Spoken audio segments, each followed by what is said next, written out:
అహల్యకు శాప విమోచనం కలిగింది. శబరి మోక్షం పొందింది. బాలకృష్ణుడు నలకూబర మణిగ్రీవులకు విముక్తి ప్రసాదించాడు.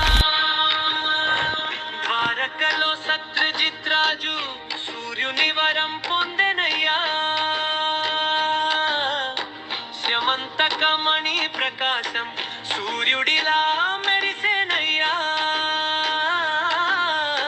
బంగారం పుడుతూనే ఉంది మణి మహిమ గొప్పదయ్యా. ధర్మ మార్గం నడిచే కృష్ణుడు దానిని కోరలేదయ్యా.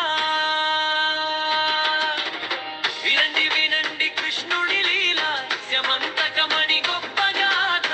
నింద వచ్చినా నిలిచిన కృష్ణ, నిజం గెలిపించిన దేవా. జయ జయ కృష్ణ గోపాల కృష్ణ, జయ జయ కృష్ణ దేవకీ నందన.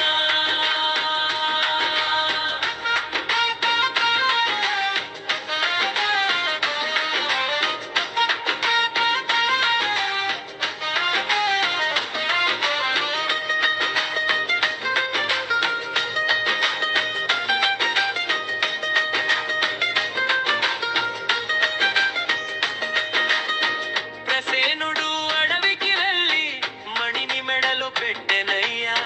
సింహం వచ్చి దాడి చేసి అక్కడే చంపెనయ్యా.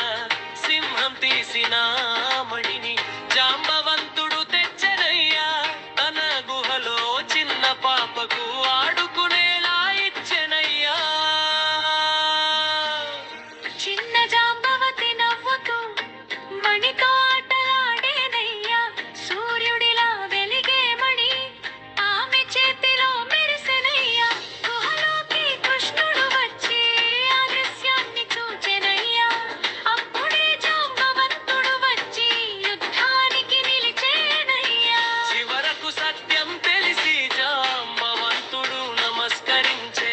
స్యమంతక మణిని ఇచ్చి జాంబవతిని వరమిచ్చే. జయ కృష్ణ దేవకీ నందన, స్యమంతక